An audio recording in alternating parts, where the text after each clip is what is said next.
All right, so we've been seeing Tesla doing all these price drops all year long continuously. Their stock price has been yo-yoing. I really wanted to bring in an expert to be able to talk us through what Tesla's going through. They've got problems in China. So, Farzad, the question that everyone wants to know: why is the Cybertruck so ugly? You mean beautiful? Yeah, Come yeah, on, yeah. bro. You mispronounced it. So anyway, this is Farzad. He runs a YouTube channel just like I do, and he specializes in Tesla. So I wanted to bring him on and be able to pick his brain a little bit. But really, the big thing for me is you're seeing Tesla just price drop after price drop after price drop all year long, and it looks like this EV adoption that was supposed to be this massive thing, it's kind of plateauing now. And what we're wondering really is why Tesla can't sell any EVs right now. Yeah, so I think there's a lot of complexities there. By the way, thank you for having me on your channel. It's always so much fun talking with you, and we've kind of formed a little bit of a friendship here since we started talking. So I really appreciate you having me on. There's a lot going on lately, so it's multifaceted. There's a lot of pieces. So the first thing to keep in mind is that we are exiting a lot of the COVID hardships we had from a supply chain perspective for the last couple of years, which is going to cause a lot of costs theoretically to come down in the supply chain and from a manufacturing side. So number one, that's one thing that in theory would allow folks to start dropping prices. And you've kind of seen this. I know you're seeing this from your end too when you go in certain dealership sort of lots that you go to and you look at new car pricing, it is coming down from those COVID highs. Then the other thing you have to keep in mind as well is that the Tesla strategy around pricing from the very beginning has been to have a car or have cars that are as affordable as they can be for the masses. So the company's mission statement is to accelerate the advent of sustainable transportation, sustainable energy. And what that means is in order to accelerate that, the company thinks what they need to have is cars that people can afford. Now, the big shock that's really come this year around a lot of the prices changes that they've done is that they've been so drastic that a lot of people are questioning why they're so big. So if you look at Model S and X, they started the year around well over $100,000 average price, and now with the latest round of price decreases, the S and X are closer to 79,000 and 75,000 starting price. So 30 to 35% price decrease since the start of the year, which is massive. And people that are tracking the used car market and the depreciation are obviously going to be like, this is insane. I just lost 35% of the value of the car in 9 months. This is wild. Same thing with Model 3 and Model Y. At the beginning of the year, Tesla came in and slashed the prices dramatically at the beginning of the year to get them down to where they think they should be. Now, you also have to marry that with the fact that Tesla has 2 factories in Berlin and Austin that are finally ramping up this year that are going to allow the company to crank out way more cars than they were able to in the past. And if you also layer on top of that we live in a higher interest rate environment versus the last few years, you now have a dynamic where it's much more difficult to afford a car because of those higher interest rates. And you also have a company that's dramatically increased production capacity from about 1.3 million units to closer to 2 million units now that those factories are ramped up. And on top of that, you have the COVID supply shocks easing dramatically since the end of last year. So you have this mixture of a lot of forces to bring pricing down. Now, from a profitability perspective, Tesla has taken a bit of a hit. So they were averaging about 25% profit as a business, and because of the price decreases, gross margin. This is at the top line level of the business. After the price decreases, as of the end of the second quarter, it's down to 18%. So they've lost about 7% worth of profit because of these price decreases. So it's not like this, oh my God, Tesla has stopped making money, but they've definitely gotten an impact from it. But let me stop there because I just threw so much data at you. There's a lot more I can talk about, but let me pause there and see if there's anything from your end. Is your butt hurting? Because my butt was hurting, but that's because I was sitting on this big bulky wallet. But no longer, thanks to today's sponsor, Exter. Boom. Exter is known for inventing the first trackable wallet, and now they're on a mission to upgrade the rest of your carry essentials. Their wallets are super slim. It's half the size of a conventional wallet, but carries over 12 cards and cash. It has quick card access, which is my favorite thing. You can access all your cards at the click of a button with a signature trigger mechanism. The built-in RFID blocking protects you from data theft and wireless skimming. So go to Exter's link down in the description and enter code CARQA to receive up to 25% off of your purchase. Yeah, so I know you cover Ford a lot too, and they're trying to like push EVs big time. They've lost so much money. They were going to lose 3 billion, but instead they've decided to lose 4.5 billion this year, right? So my question is, I go back to the demand for these EVs, and I know Tesla is the leader. So if somebody is going to buy an EV, typically they're going to the Tesla. And now Ford is coming out and saying, okay, well, the adoption of this is the problem.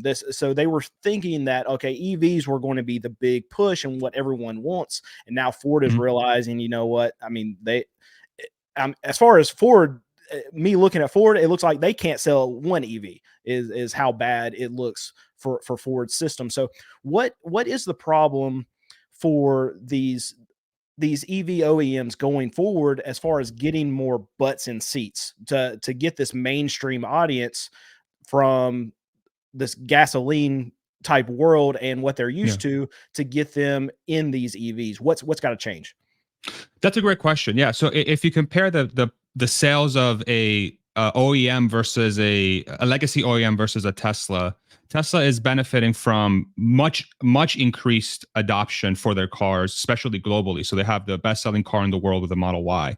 But to your point, the Mach-E, the F-150 Lightning, the Ioniq 5, the the Hummer EV, you can go down the list, the Kia EV6, all these cars, they're not really enjoying the growth that they were getting for the last couple of years. And there's a lot of questions as to why.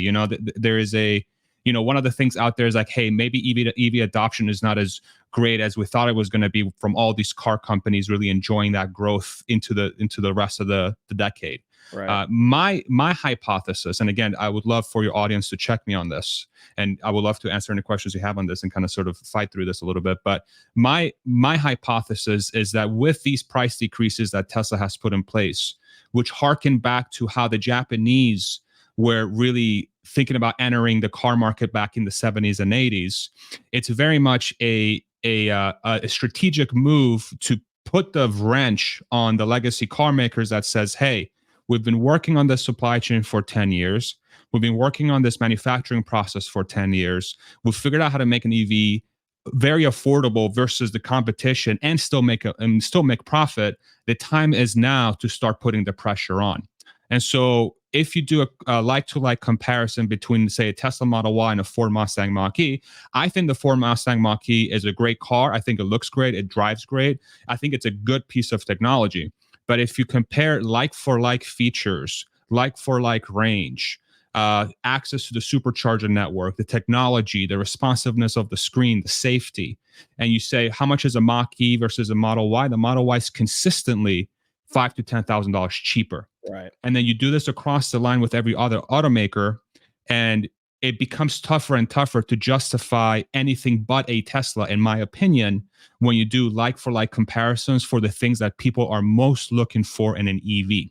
And so I think that's really the impact that these legacy automakers are having. And for them to get more butts in seats, in my opinion, what they have to do is either give way more features than a Tesla can offer with the prices that they're commanding, or you have to go lower on your pricing so that you're much closer in a like-to-like basis with Tesla. The problem is, as you know, that Ford now, as an example, has said that they're going to lose closer to $4.5 billion on their division because of these price decreases. So if they were to go ahead and decrease their prices even further to try and remain competitive, then that's going to mean even more losses. Now, we could wait until the rest of the year and into 2024 to see if some of the recent changes they've made are actually going to sort of take hold in the market and people are going to start buying those cars more often. But I really think the value proposition between a Tesla and the other legacy OEMs is a big issue here. And it's not that they can't make a good car,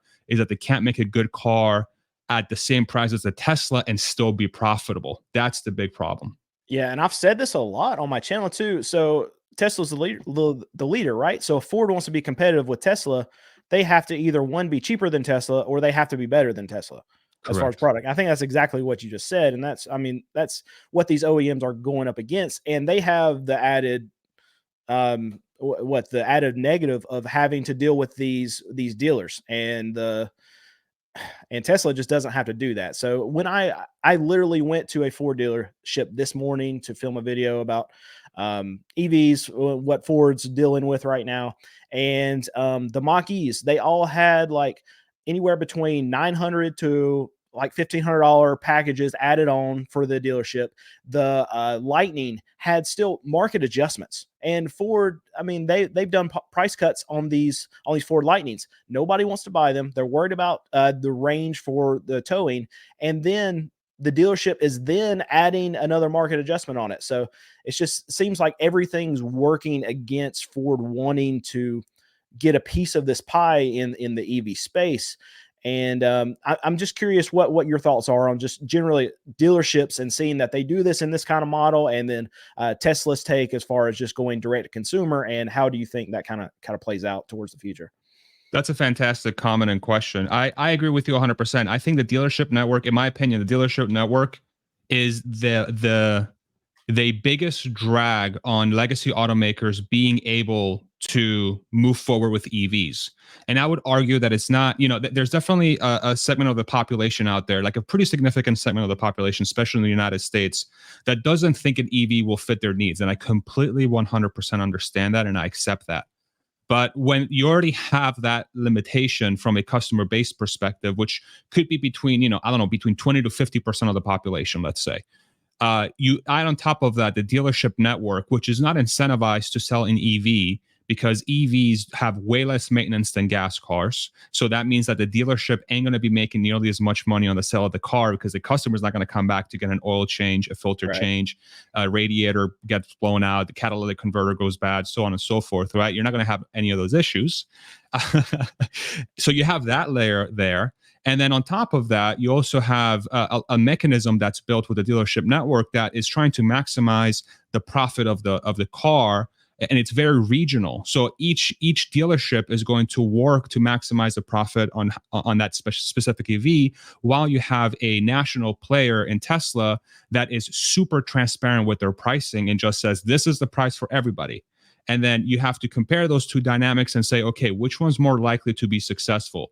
A dealership that's decentivized to sell EVs and is looking to make every dollar they can on a sale, or a company that's trying to flood the market by making their EVs as affordable as possible to the masses, right? So that dynamic on its own, I find it very difficult for legacy automakers to be able to use that into the rest of the decade, because Tesla's not going to stop selling EVs. That's the key thing here, is that Tesla's not going to stop buying EVs. One could make or selling EVs. One could make an argument that, well, there's always going to be people out there that are not buying, are never going to buy an electric vehicle even by 2030. But my argument is that those people are, those folks are not going to be Tesla's customer base, or they're going to be targeting that customer base for at least another 10 years, because the fleet of EVs in the US is so damn small. There's still so much room to grow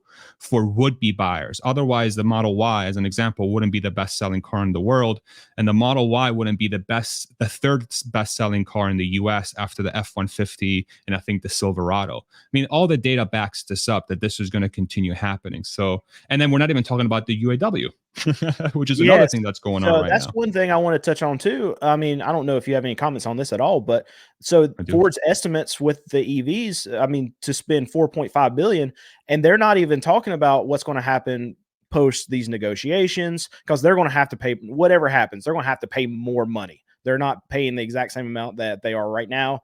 After the negotiations are done, strikes are done, whatever happens, Ford's going to be paying more, right?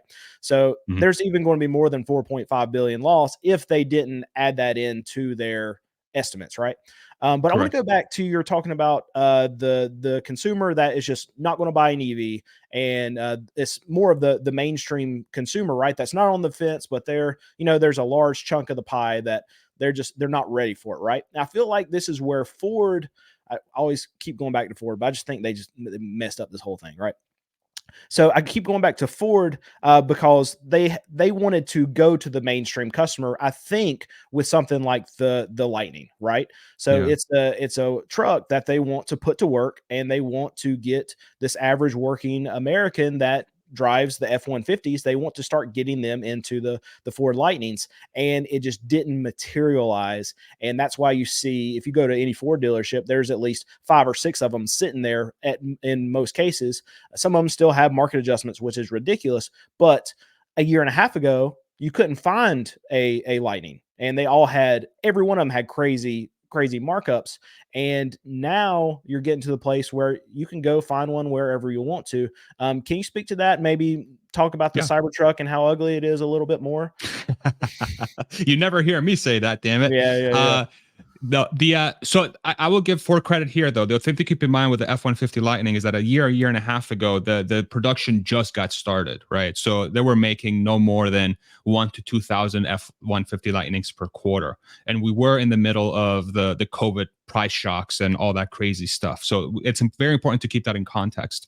So in theory, Ford's goal should be moving forward to have a lot of F-150 Lightnings available for people to purchase so that they're able to move metal through their factories. So it kind of lines up with where they need to be as far as having supply available for the customer. The question becomes, and it sounds like you already have some data that says it might not be panning out, will people actually buy the trucks? And that's the Right. second piece. So Ford is transitioning from we can't even make them in mass because it's first generation line. We got to get a lot of things worked out, to now they should be in a position to make tens of thousands of these per quarter. Yeah. So I completely anyway, understand that. Yeah. everybody, thank you, Farzad, for coming on to my channel. I really appreciate it.